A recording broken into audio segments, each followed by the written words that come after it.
At sa amin, nakapag-harvest na kami. Kakatanim lang eh. Oh, so, hindi, buti na lang yung timing, hindi yung bago aanin, nakapag-anin na tayo. So, kung yung season na susunod, okay. It's, there's a, hindi,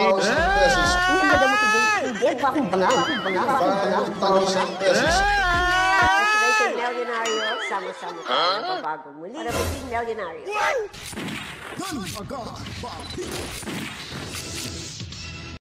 Ayun po, nagbabalik ko tayo. Welcome sa ating programa, inyong programa ho nating lahat dito sa ating Morning Bahay reaction videos sa Danagan Balita News Update. At babatiin ko muna po si Mommy Rose at Daddy Berting at Tubi Tobias dyan sa Cebu City. Lahat ng aking mga moderators. So, matsalam sa inyong panunod at sa pagkikipag-bakbakan ho na para mas makakuha tayo ng maraming subscribers. So meron ho tayong 42,917 subscribers. Road to 50,000 tayo bago sumapit po itong halalan 2025. At sana bago matapos ang taon makakakuha na tayo ng 100,000 subscribers mga kabalitaan. Yan nga po, itong pag-usapan natin, itong naging pahayag ho ni President Bongbong Marcos na tila baga kinontra niya na yung kanyang pinsang si Tamba, yung Speaker of the House, sa mga kaguluhan, sa mga ginagawa, sa mga ginawang kalukuhan, kabalastugan diyan sa Kamara patungkol ho ito sa 2025 General Appropriations Act, kung saan po nakitaan ng butas mula ho sa Bicameral Committee Report na may tinatagong kumbaga magic mga kabalitaan. Tama na! Tama na! Kaya nga hinto nyo na, tama na, gising na yung taong bayan. Buti naman ay nagising sa katotohanan itong si President Bongbong Marcos mga kabalitaan. Dahil nga po, una-una ay talagang sinabihang sinungaling si Tatay Digong Duterte at si Ungab. Ngayon, kinain lang nila yung mga sinasabi ho nila against sa kampo ni Tatay Digong Duterte. Yan kasi dasmag ng dasmag kasi. Tingnan nyo, pangalawang beses na kayo nabunggo dyan, ano? Nabunggo na sa Kamara sa impeachment ni Sara, lalo na ho itong pahayag nito na talagang lumabas na medyo may kamangmangan kunti. Yung ilang nasa Malacanang mga kabalitaan.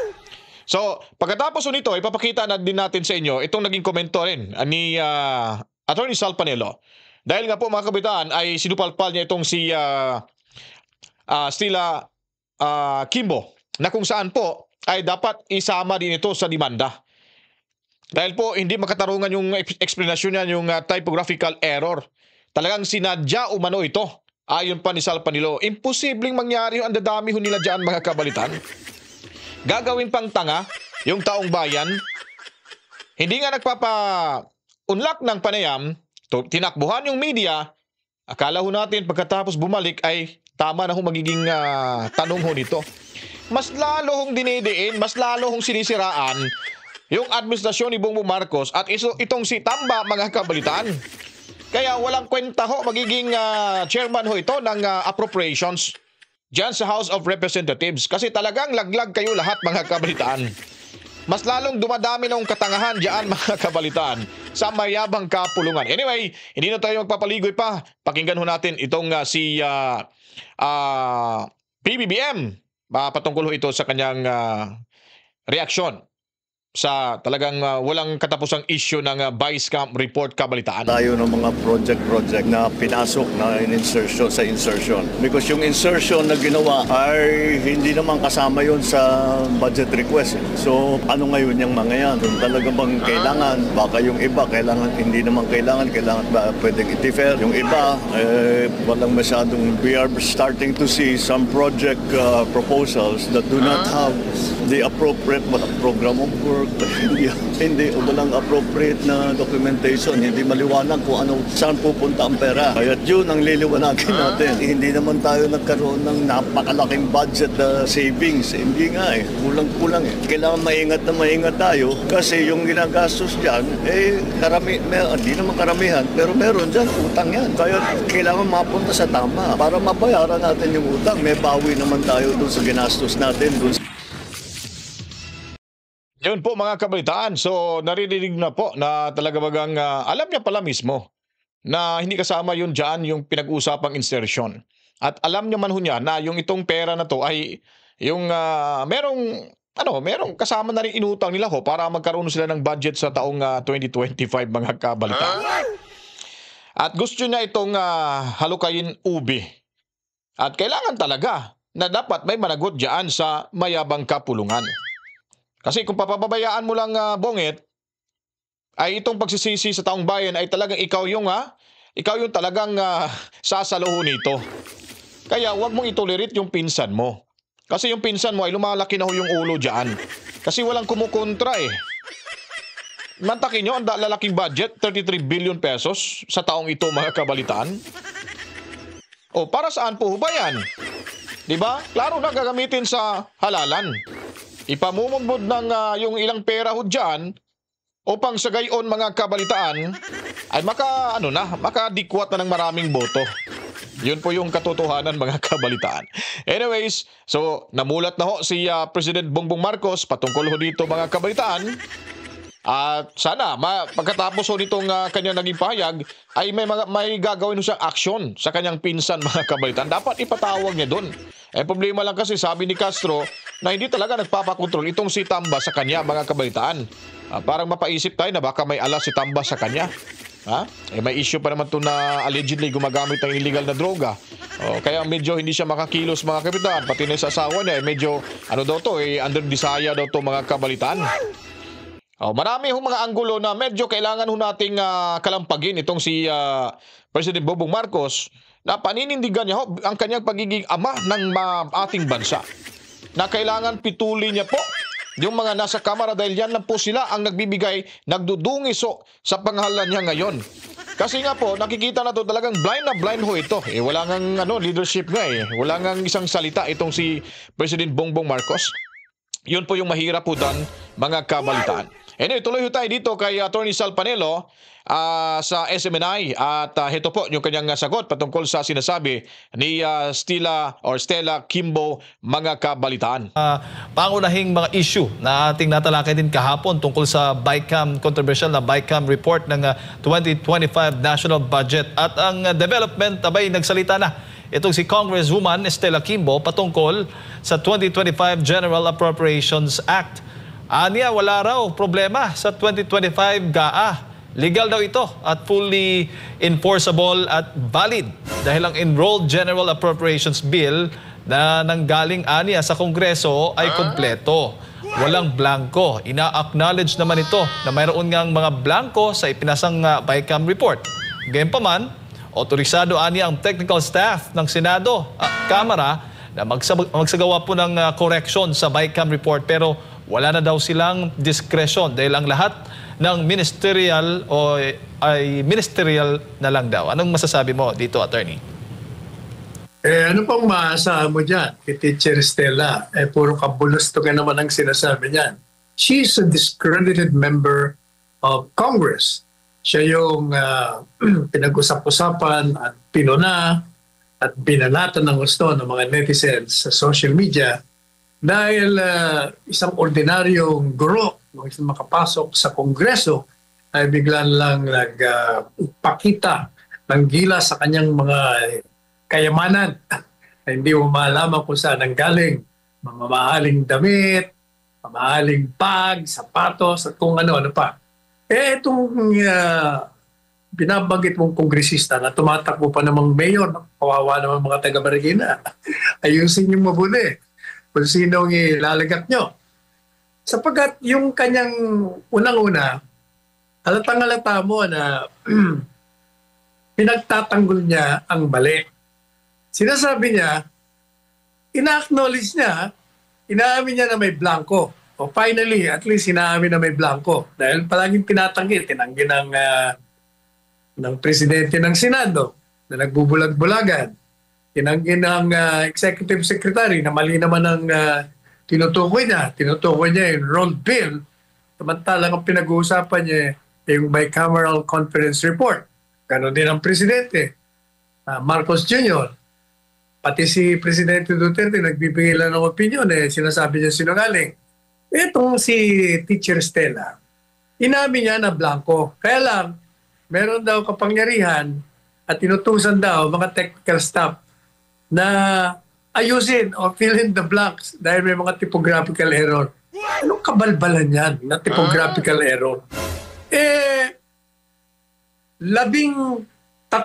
pahina ang blanco. 28 na items ang walang mga corresponding figures sa mga program at proyekto. Hindi typographical yan. Sinadya talaga yan. Sinadya. At kung yan si Teacher Stella ay kasama doon sa mga naglagay ng blankong yan, isama yan. Isama dapat yan sa demanda at dapat na ipakulong yung mga yan sapagkat ang ginagawa nila ay kinuha nila, inagaw nila ang kapangyarihan ng Kongreso na busisiin ang General Appropriations Bill bago ito padala sa Presidente. Yung mga inaprubahan ng dalawang sangay ng Congress, ang Senado at ang Kamara de Representante, ay binago nila. Binago.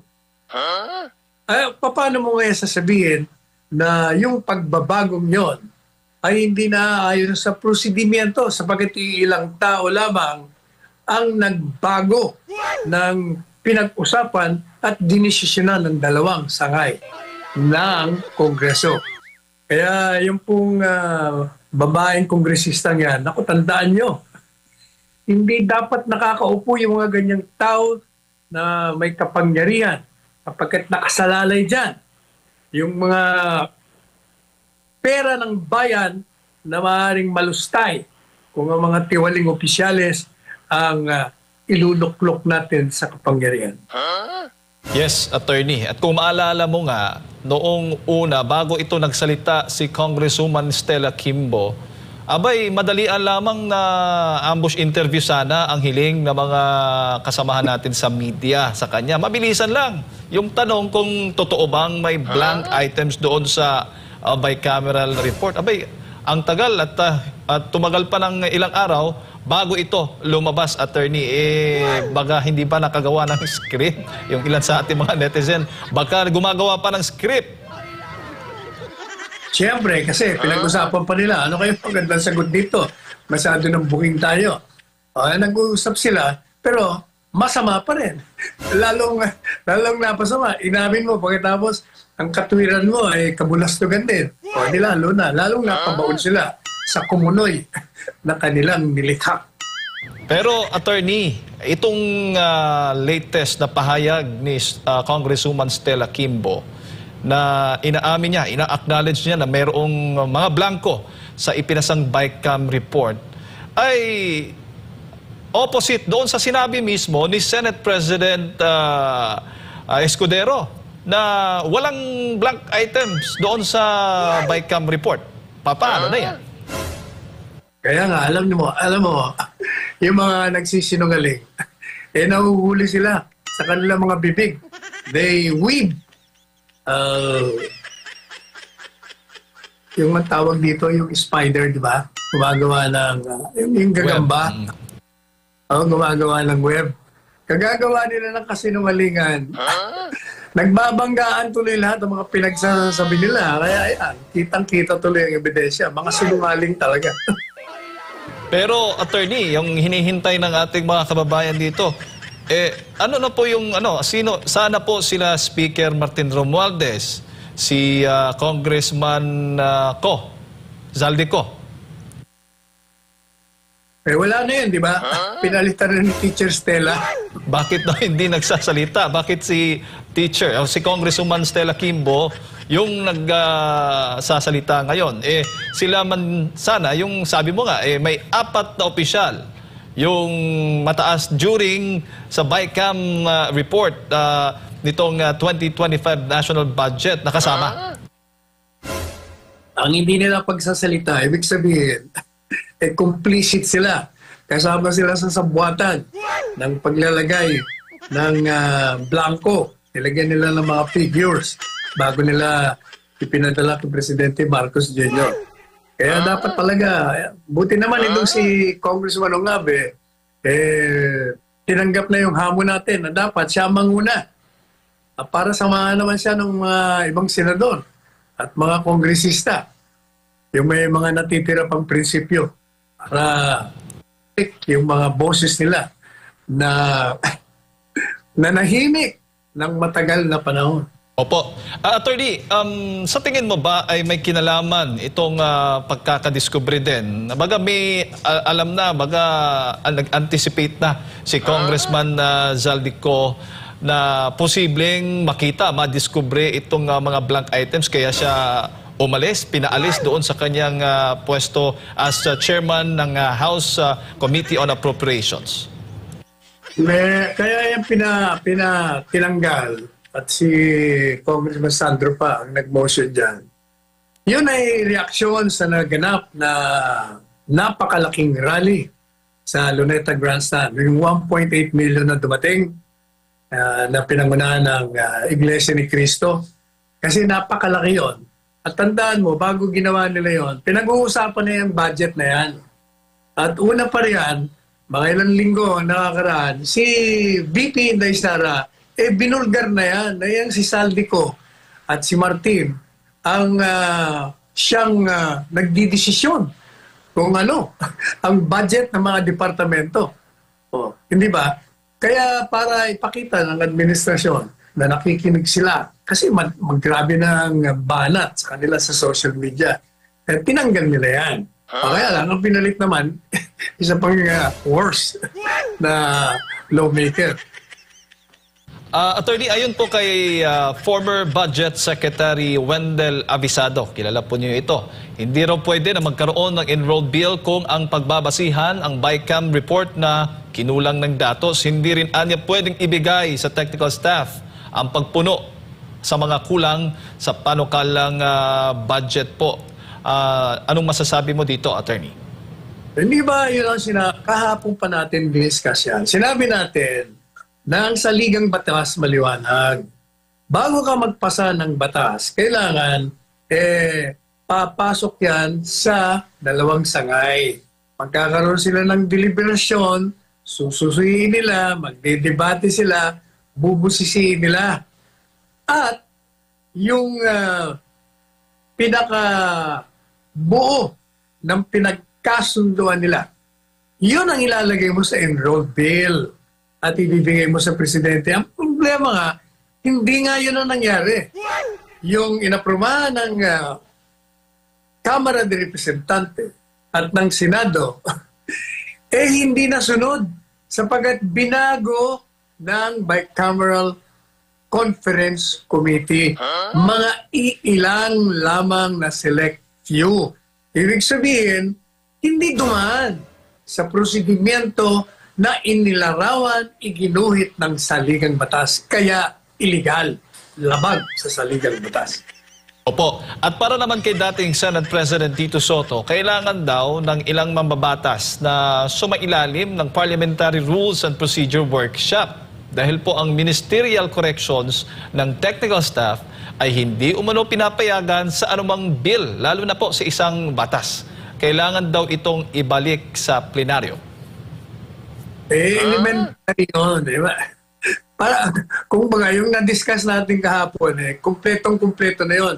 Naipasok na natin doon na hindi po pwedeng makialam ang ilan lamang na mga miyembro ng Kongreso at Senado upang baguhin yung pinagkasunduan at inaprubahan ng dalawang sangay. At kung meron mang pagbabagong gagawin, dapat yung dalawa ang siyang mag-usap sa isang hayag at sa isang kabuuan na lahat sila ay magpapartisipa, hindi lamang ang ilan. Opo. Alam mo, Attorney Sal, good luck na lang doon sa 4 na nabanggit mong opisyal na posibleng mapanagot dito. Tama ho ba? Kapag umusad po itong petisyon na nila Congressman Ungab at iba pang individual na maghahain po nitong reklamo. Good luck ka sa kanila. Iniwan na po sila sa ere ng Malacanang dahil mismo ang Malacanang may pahayag na wala silang kinalaman dyan. So, kaya kung wala silang kinalaman, di may kinalaman dyan yung kung saan nanggaling yung enrolled bill. At nanggaling yung enrolled bill dyan sa Bicameral Conference Committee, sila ang mga pumirma niyan. Kasi bago nila ibigay kay Presidente Duterte, Presidente Marcos Jr., may mga blanco na ang dami na nakakita eh. At ngayon nga, inaamin na nga nila eh. O, ano pa ba? Linawin ka lang, Attorney Sal, bukod doon sa 4, yung lahat ng mga pumirma, posibleng mapanagot yon? Hindi naman. Pumirma sila doon sa blanco, ibig sabihin, alam nila na blanco yon. Pinirmahan lang nila. Pero hindi naman yung, kasi yung ang pinaka-head, sila ang huling pipirma dyan eh. So kung nakita nila na may mga blanco yan, dapat, ginawa nila ng paraan na ibalik nila sa plenaryo yan. Pag-usapan nila, hindi pa pwede na blanco-blanco rito. Pero, dahil pinirmahan nila at binago, sino pa magbabago nun? Pag sinabi mong technical committee, mababago ba ng technical committee na blanco yun, hindi nila po anong figure? Siyempre, tatanungin ng technical committee, ano bang ilalagay namin dito? Ipiprinta na namin to, blanco ito. Di siyempre, diba, ganito ilagay mo dyan, 1, 2, 3, 4, di ba? Opo. Attorney Sal, marami ang nangangamba kung kailan pa daw ito ihahain yung petisyon, yung reklamo, dahil baka magamit yung pera sa eleksyon, sa mga kampanya. Yung budget daw. Kaya talagang gagamitin yan. Unang-una, dati na may mga pera. Palaging may pera yung mga yan, di ba? Matagal lang nirereklamo yan. Hindi naman nila mapaliwanag kung paano nila ginastos sa mga pera. Kaya ito si Congressman Ungab, dahil nangako na magpapail na siya, ipail na agad. At tulungan na siya nila, Senador Coco Pimentel, sino pa? At saka yung mga minority senators. Pati kahit na majority, basta kontra sila. Hindi sila pumirma dahil may blanco, kaya kontra sila, sumama sila sa petisyon. Oo, yung tanong, meron pa bang minority sa Kongreso, sa House of Representatives? Yan ang hindi natin lang. Sana tawagan mo si Congressman Libanan. At tanongin natin sa publiko kung niya. Mahirap, attorney, magsalita kasi baka magurgor. Puro nga takot eh. Either takot o nasisilaw sa ginto. Opo. Attorney, dako tayo dito sa ibang issue naman po. Nakapaglabas na ang Anti-Red Tape Authority ng 300 notice to explain sa mga lokal na pamahalaan upang pagpaliwanagin kung At sa amin, nakapag-harvest na kami, kakatanim lang eh. So, hindi, buti na lang yung timing, hindi yung bago aanin, nakapag-anin na tayo. So, kung yung season na susunod, okay. It's, there's a, hindi... 5,000 pesos. Ang ganda mo hindi akong bangang. 5,000 pesos. Ay, say milyonaryo, sama-sama tayo magbabago mo para maging milyonaryo.